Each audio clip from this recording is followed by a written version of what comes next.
প্রিয় ছাত্রছাত্রী, তোমরা দেখতে পাচ্ছ তোমাদের সামনে আমি ম্যাট্রিক্স এটা বোঝাবো বলে মনস্থির করেছি। দেখো, আমি ম্যাট্রিক্স লিখে রেখেছি এবং ইন্ট্রোডাকশনটা বলছি। ধরো কোনো একটা কোম্পানির আন্ডারে 3টি কারখানা এক্স ওয়াই জেড আছে এবং 4 ধরনের প্রোডাক্ট উৎপন্ন করে, এ বি সি ডি সামগ্রী। তো আমি ভাবলাম, ধরো এক্স কোম্পানি, ওয়াই কোম্পানি এবং জেড কোম্পানি এ প্রকারের জিনিস উৎপন্ন করে 6, 5 এবং 4টি করে, এবং বি কোম্পানি উৎপন্ন করে 7, মানে বি প্রকারের জিনিস উৎপন্ন করে এক্স কোম্পানি 7টি, ওয়াই কোম্পানি হচ্ছে 5টি এবং জেড কোম্পানি হচ্ছে 6টি। এবং মানে কারখানা, এটা জেডটা হচ্ছে কারখানা, ওয়াইটাও কারখানা। এবং সি প্রকারের সামগ্রী উৎপন্ন করে এক্স ওয়াই জেড কারখানাগুলো, ধরো 5টি, 4টি এবং 3টি। এবং ডি প্রকারের সামগ্রী উৎপন্ন করে 10টি, 12টি এবং 20টি, এতটি করে। তো এখানে দেখা যাচ্ছে যে বিভিন্ন কারখানাতে বিভিন্ন ধরনের যে সামগ্রীগুলো উৎপন্ন করা হয় সেগুলো আমি একটি ছকে সজ্জায়িত করে রেখেছি, সেটা খুব সহজে দেখা যাচ্ছে। দেখো, এটাকে প্রথম রো যদি বলি, এটাকে দ্বিতীয় রো, এটি তৃতীয় রো, এটা চতুর্থ রো। তো প্রথম রোয়ের সাপেক্ষে দেখতে পাচ্ছি যে এ প্রকারের সামগ্রী তোমার এক্স কারখানা 6টি, ওয়াই কারখানা 5টি এবং জেড কারখানা 4টি উৎপন্ন করেছে। অনুরূপভাবে বি প্রকারের সামগ্রী এক্স কারখানা 7টি, ওয়াই কারখানা হচ্ছে 5টি এবং জেড কারখানা হচ্ছে 6টি। এইভাবে কিন্তু উৎপন্ন করেছে দেখা যাচ্ছে। এবং যদি আমি কলম বরাবর দেখি, তাহলে দেখা যাবে যে এক্স কারখানাটি এ বি সি ডি এই সামগ্রীটি উৎপন্ন করেছে। এ প্রকারের উৎপন্ন করেছে 6টি, বি প্রকারের উৎপন্ন করেছে 7টি এবং সি প্রকারের সামগ্রী উৎপন্ন করেছে 5টি এবং ডি প্রকারের 10টি। এইভাবে দেখা যাচ্ছে যে বিভিন্ন কারখানাগুলিতে যে বিভিন্ন ধরনের সামগ্রীগুলো উৎপন্ন হয়েছে সেটা কিন্তু খুব সহজে দেখা যাচ্ছে, যে বিভিন্ন কারখানাতে বিভিন্ন ধরনের জিনিসগুলো খুব সহজে আমরা একটা সুসজ্জিত শকের সাহায্যে দেখাতে পারছি। এইটাই হচ্ছে আমাদের ম্যাট্রিক্স। এই সুসজ্জিত শকটা, যে আয়তাকারে যে শকটা পেয়েছি, এটা হচ্ছে ম্যাট্রিক্স। তো এই ম্যাট্রিক্সটার দেখা যাচ্ছে কটা রো আছে। দেখো, 1টা, 2টো, 3টি, 4টি, তাহলে 4টি রো। আর কলম কটা আছে দেখো, 1টা, 2টো, 3টি, তাহলে হচ্ছে 3টি রো। এটাকে বলা হয় অর্ডার। তাহলে এই ম্যাট্রিক্সটার অর্ডার হচ্ছে 4x3। এবার এই ম্যাট্রিক্সের যদি ডেফিনেশন আকারে বলতে চাই, তো ডেফিনেশন হচ্ছে কিছু সংখ্যক রো এবং কিছু সংখ্যক সারি দিয়ে যে আয়তাকার সজ্জা তৈরি করব আমরা, সেটাকে আমরা কিন্তু ম্যাট্রিক্স বলবো। তো আমি একটা এক্সাম্পল হিসাবে যদি দেখাতে চাই, ধরো আমি দেখাচ্ছি 1 2 3 4 5 6 2 1 2। তো দেখা যাচ্ছে এইটা হচ্ছে একটা ম্যাট্রিক্স। এই ম্যাট্রিক্সে 3টি রো আছে আর 3টি কলম আছে, তাহলে 3x3।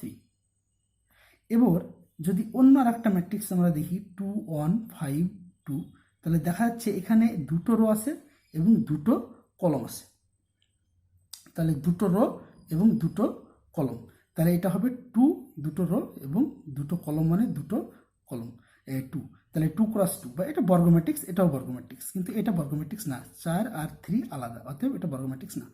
তো এইটা হচ্ছে ম্যাট্রিক্স, বিভিন্ন প্রকারের ম্যাট্রিক্স।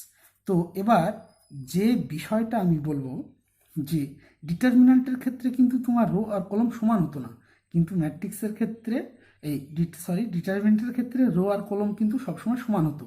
যেমন এই 4 3 এটা কিন্তু ডিটারমিন্যান্টের আকারে হতো না, এই 3 3 2 2 এই আকারে হতো। তো ম্যাট্রিক্সের ক্ষেত্রে সমান হলেও হবে রো আর কলম, আর সমান না হলেও হবে। তো এবার যেটা এই ম্যাট্রিক্সগুলোকে প্রকাশ করার জন্য বিভিন্ন ধরনের সিম্বল আছে। তো আমি সিম্বলগুলোকে দেখাই। দেখো, সিম্বল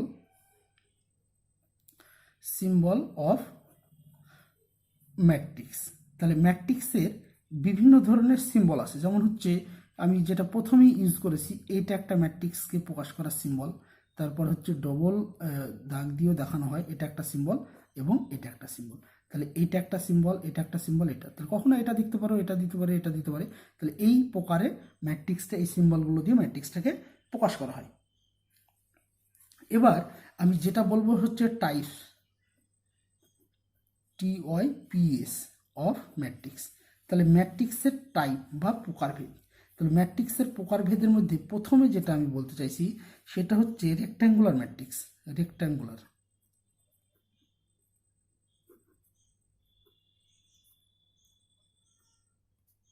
রেক্ট্যাঙ্গুলার মানে তোমরা জানো যে আয়তাকার, আর ম্যাট্রিক্স মানে এখানে আয়তাকার ম্যাট্রিক্স। তো আয়তাকার ম্যাট্রিক্সের ক্ষেত্রে তোমাকে যেটা জানতে হবে যে রো আর কলম কিন্তু সমান হওয়া চলবে না। অর্থাৎ রো আর কলম যদি কোনো ম্যাট্রিক্সের সমান হয় তাহলে সেই ম্যাট্রিক্সটাকে কিন্তু আমরা আয়তাকার ম্যাট্রিক্স বলবো না। তাহলে আয়তাকার ম্যাট্রিক্স কোনগুলোকে বলবো? তাহলে ধরো আমি একটা আয়তাকার ম্যাট্রিক্সের এক্সাম্পল নিচ্ছি। ধরো 1 2 3 4 2 4 5 6 7 8 9 10। তো দেখতে পাচ্ছি এইটা কিন্তু একটা আয়তাকার ম্যাট্রিক্স, এটা হচ্ছে একটা রেক্ট্যাঙ্গুলার ম্যাট্রিক্স। এটা হচ্ছে রেক্ট্যাঙ্গুলার ম্যাট্রিক্স। এবার এটা রেক্ট্যাঙ্গুলার ম্যাট্রিক্স কেন? কারণ হচ্ছে দেখো রো কটা আছে? একটা দুটো তিনটি, কিন্তু কলম হচ্ছে রো হচ্ছে তিনটি, কলম কটা আছে? একটা দুটো তিনটি চারটি। তাহলে এটা কিন্তু একটা রেক্ট্যাঙ্গুলার ম্যাট্রিক্স। কিন্তু যদি আমি এইটা লিখি 2 1 1 2, তাহলে এটা কিন্তু 2 × 2, এটাকে ম্যাট্রিক্স বলবো কিন্তু রেক্ট্যাঙ্গুলার ম্যাট্রিক্স আমি বলবো না, এটা রেক্ট্যাঙ্গুলার নয়।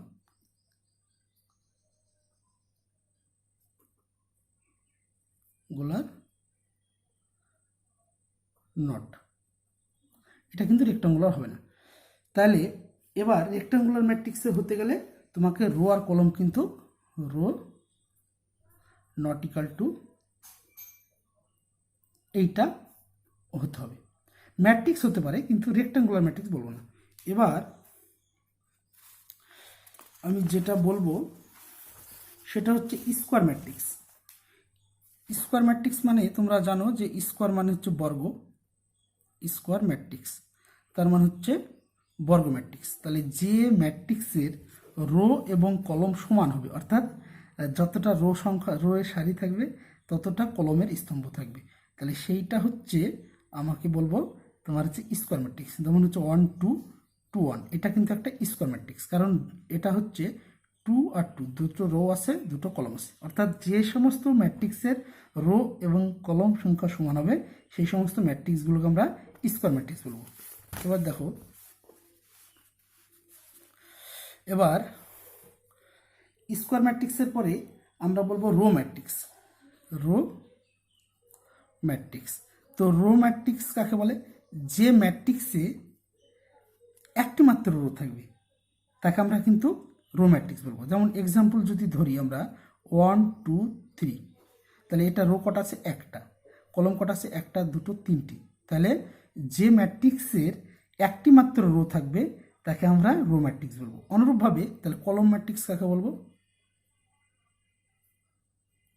অনুরূপভাবে কলম ম্যাট্রিক্স বলবো আমরা তাকে যে ম্যাট্রিক্সে একটি মাত্র কলম থাকবে, একটি মাত্র কলম থাকবে।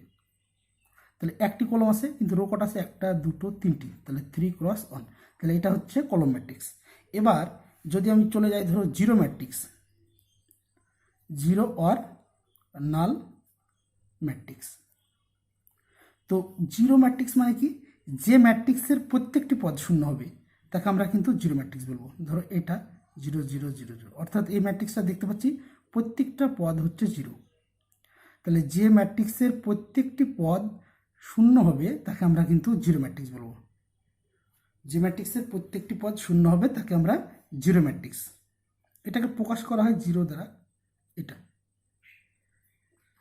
এটা সমান হবে তার কোনো মানে নেই, রো কলম অসমানও হতে পারে। তারপরে চলে আসব ডায়াগোনাল ম্যাট্রিক্স। তাহলে ডায়াগোনাল ম্যাট্রিক্স কাকে বলে? যে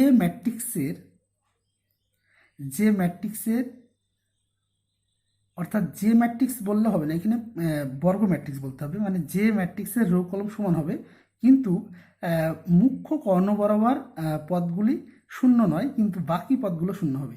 যেমন হচ্ছে দেখো আমি একটা এক্সাম্পল নিচ্ছি 1 0 0 0 2 0 0 0 4।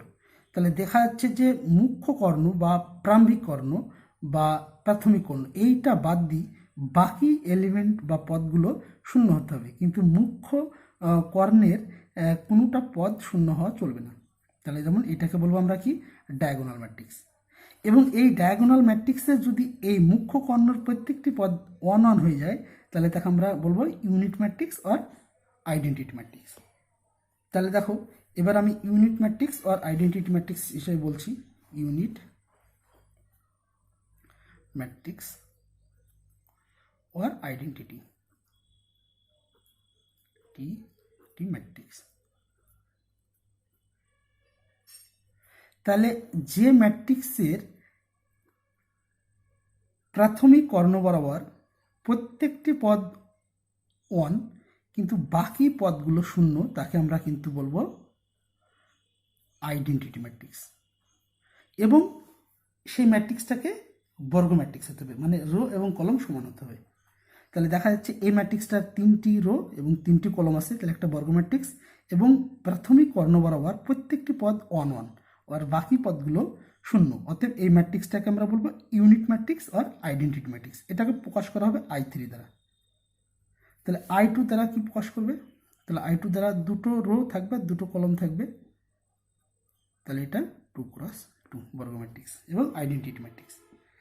এবার আমরা যে বিষয়টি বলবো সেটি হচ্ছে সিঙ্গুলার ম্যাট্রিক্স এবং নন সিঙ্গুলার ম্যাট্রিক্স। দেখো singular matrix, singular and non singular matrix. অতএব যে ম্যাট্রিক্সের ডিটারমিন্যান্ট, ধরো আমি এ একটা যে অ্যানি স্কোয়ার ম্যাট্রিক্স মানে যে কোনো বর্গ ম্যাট্রিক্স, এ যদি যে কোনো বর্গ ম্যাট্রিক্স হয় এবং তার ডিটারমিন্যান্ট ভ্যালুটা 0 হয়, অর্থাৎ ডিটারমিন্যান্ট ভ্যালুটা যদি 0 হয় তাহলে কিন্তু আমরা বলতে পারবো এটা হচ্ছে সিঙ্গুলার ম্যাট্রিক্স।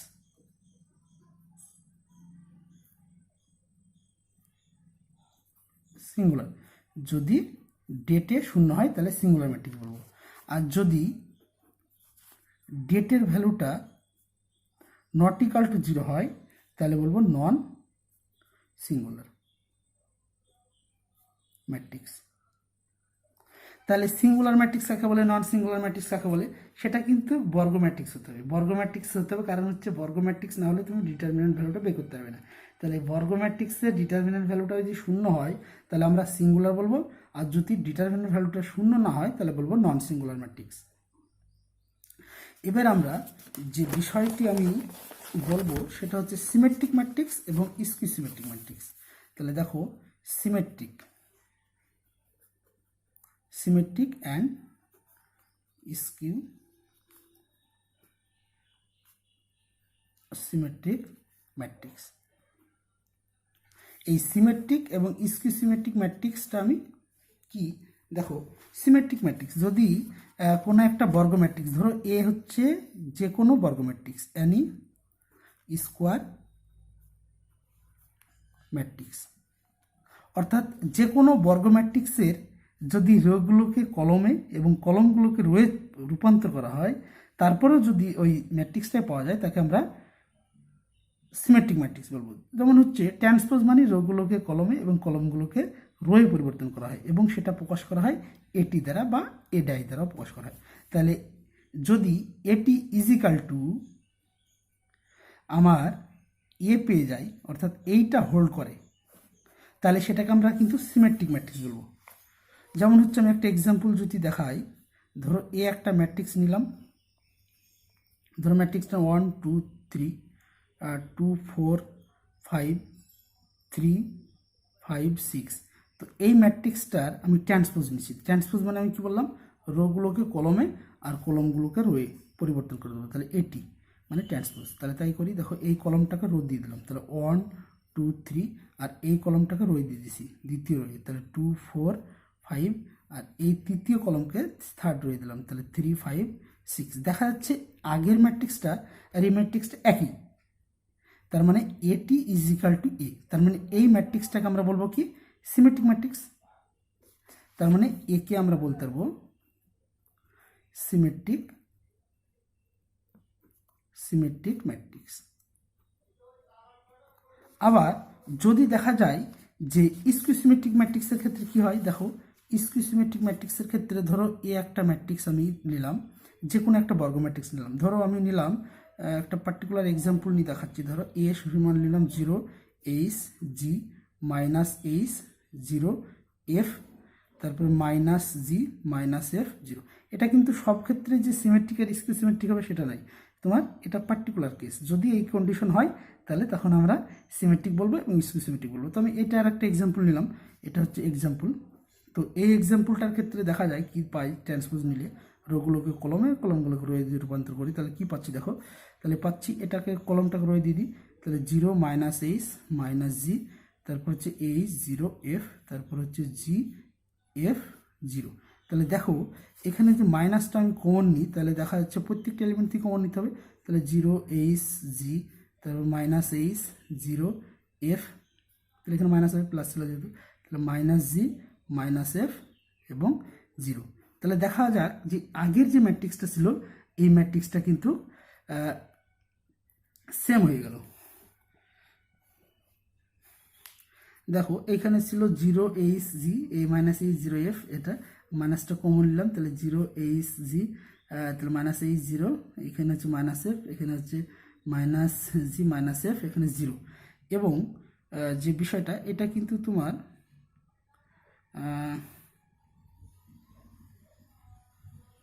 এইটা কিন্তু তোমার যেটা হবে সেটা মাইনাসটা কমন নিলে এটা কিন্তু প্লাস হয়ে যাওয়ার কথা। দাঁড়াও আমি একবার দেখিনি, 0 এইচ এত ছিল, মাইনাস কমন নিলাম, তাহলে এইটা হবে তোমার মাইনাসটা কমন নিলে এটা হয়ে যাবে তোমার, এইখানে মাইনাস থাকবে কিন্তু এইখানে হয়ে যাবে প্লাস। তার মানে এইটা দেখা যাচ্ছে আগের ম্যাট্রিক্সটা পেয়ে গেছি, তাহলে এইখান থেকে দেখা যাচ্ছে আগের ম্যাট্রিক্সটা আমি পেয়ে গেলাম, তাহলে আগের ম্যাট্রিক্স মানে হচ্ছে মাইনাস এ হয়ে গেল। তাহলে দেখা যাচ্ছে এখানে যে এটি ইজিক্যাল টু হচ্ছে মাইনাস অফ পি। তাহলে যদি এইরকমভাবে মাইনাস চলে আসে একটা আগের ম্যাট্রিক্সটাই পাওয়া যায়, তাহলে সেটাকে বলবো স্কিউ সিমেট্রিক ম্যাট্রিক্স, সেটা নাম হয়ে যাবে। তাহলে একে বলবো কি স্কিউ সিমেট্রিক ম্যাট্রিক্স। তাহলে স্কিউ সিমেট্রিক ম্যাট্রিক্স কাকে বলে নিশ্চয়ই তোমরা বুঝতে পারলে, তাহলে সিমেট্রিক ম্যাট্রিক্সও বুঝতে পেরেছো। এবার চলে আসো, এবার যেটা বোঝাবো সেটা হচ্ছে scalar multiplication of A matrix. তার মানে হচ্ছে scalar multiplication of A matrix. তার মানে হচ্ছে কোনো একটা ম্যাট্রিক্সে স্কেলার সংখ্যা গুণ করার এই নিয়মটা তোমাকে আমি বোঝাবো। তাহলে দেখো স্কেলার সংখ্যা গুণ করতে গেলে ধরো আমি একটা ম্যাট্রিক্স সিম্পল একটা এক্সাম্পল নিলাম 1 1 2 4 5। আমি যদি 2 দিয়ে গুণ করি 2a ইজিক্যাল টু, তাহলে এই পাশেও 2 দিতে হবে, তাহলে 1 2 4 5। তাহলে এই 2 দিয়ে গুণ করলে ডিটারমিনেন্টের ক্ষেত্রে কিন্তু একটা রো বা একটা কলমে গুণ হতো, কিন্তু এখানে কিন্তু প্রত্যেকটা পদের সঙ্গে গুণ হবে। তার মানে 2 4 8 10। তার মানে দেখা যাচ্ছে স্কেলার গুণ মানে কোনো একটা ম্যাট্রিক্সকে স্কেলার সংখ্যা দিয়ে গুণ করলে এইভাবে গুণ করতে হয় প্রত্যেকটি পদকে। তাহলে নিশ্চয়ই এটা তোমরা বুঝতে পেরেছো। এবার যেটা খুব ইম্পর্টেন্ট বা গুরুত্বপূর্ণ বিষয় সেটা হচ্ছে multiplication of A matrix. Multiplication of matrix তার মানে এই ম্যাট্রিক্সের গুণ করতে গেলে তোমাকে জানতে হবে প্রথমে যে দুটো ম্যাট্রিক্সের গুণটা আগে হোল্ড করছে কিনা, মানে ডিফাইন হচ্ছে কিনা। তো ডিফাইন হওয়ার শর্ত হচ্ছে ধরো এ একটা আমি ম্যাট্রিক্স নিলাম, যেটা আমি পদটাকে বোঝানোর জন্য এআই জে দ্বারা প্রকাশ করছি, আর এ অর্ডার হচ্ছে এম ক্রস এন। আর বি আর একটা ম্যাট্রিক্স নিলাম যার এলিমেন্টগুলো বোঝানোর জন্য আমি নিলাম বিআই জে, যার অর্ডার হচ্ছে পি ক্রস কিউ। তাহলে এই ম্যাট্রিক্স দুটো গুণ করা যাবে কখন, যদি প্রথম ম্যাট্রিক্সের কলম এবং দ্বিতীয় ম্যাট্রিক্সের রো সমান হয়, অর্থাৎ এইটা আর এইটা যদি সমান হয়, এই এন ইজিক্যাল টু পি। যদি তোমার এন ইজিক্যাল টু পি হয়, অর্থাৎ এইটা যদি হয়, তাহলে এ বি কিন্তু এ বি গুণের আকার আছে ডিফাইন হবে, মানে সংজ্ঞায়িত, মানে গুণ করা যাবে। আর যদি তোমার N not equal to P হয়, তাহলে কিন্তু এ বি তোমার আনডিফাইন হয়ে যাবে, আনডিফাইন। তার মানে গুণ করা যাবে না। তার মানে তোমাকে প্রথম ম্যাট্রিক্সের কলম এবং দ্বিতীয় ম্যাট্রিক্সের রো এই দুটো যদি সমান থাকে তাহলে সেই ম্যাট্রিক্স দুটোর মধ্যে গুণ করা যাবে। তো এটাকে যদি লিখি, ধরো the number the number of the columns, the number of the columns in A is equal to the number of the row in B। তাহলে এই কন্ডিশনটা সর্বদা হোল্ড করতে হবে। তার মানে হচ্ছে the number of the columns in A, মানে এ ম্যাট্রিক্সের column is equal to the number of the rows in B, মানে এ ম্যাট্রিক্সের কলম এবং বি ম্যাট্রিক্সের রো সমান হলে গুণ করা যাবে। তো আমি একটা এক্সাম্পল নিয়ে যদি তোমাদেরকে গুণটা আমি দেখাই তাহলে তোমরা দেখতে পাবে ভালো। তো আমি একটা ছোট্ট এক্সাম্পল নিচ্ছি, দেখো গুণটা কীভাবে করাবো। একটা সিম্পল এক্সাম্পল নিব যাতে গুণটা হয়। তো আমি দেখাচ্ছি, দেখো একটা ম্যাট্রিক্স নিলাম, যেটা হচ্ছে 1 2 3 4 বর্গ ম্যাট্রিক্স হলে তো, দুটো বর্গ ম্যাট্রিক্স হলে তো হয়ে যাবে, সমান অর্ডারের গুণ হবেই। তো আমি এটা ওই রকমই নিলাম 2 1 5 2। তাহলে দেখো এই এ ম্যাট্রিক্স আর বি ম্যাট্রিক্স গুণ করবো, তাহলে দেখতে পাচ্ছি এই ম্যাট্রিক্সের অর্ডারটা কত 2 × 2, এই ম্যাট্রিক্সের অর্ডার হচ্ছে 2 × 2।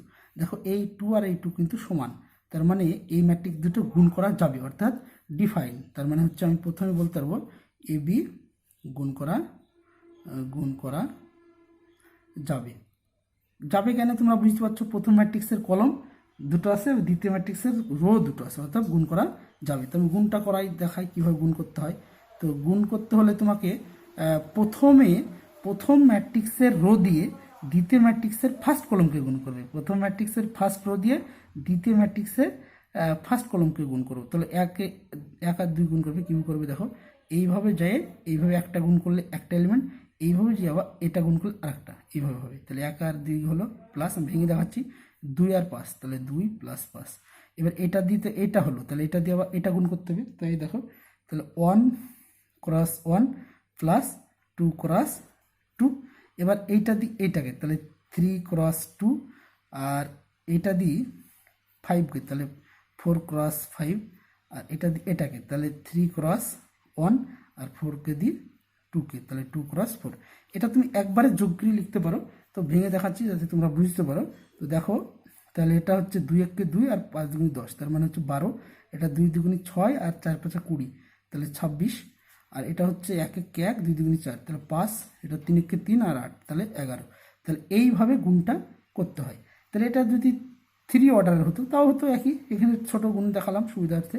তো এইভাবে বাকি অঙ্কগুলো কিন্তু তোমরা এই যেটা আমি বোঝালাম এইটা তোমরা বাড়িতে ভালো করে বইয়ের সঙ্গে মিলিয়ে দেখবে, এবং বাকি যে ইম্পর্টেন্ট কিছু প্রপার্টি আছে সেটা আমি নেক্সট ভিডিওতে আপলোড করে দেবো। ধন্যবাদ।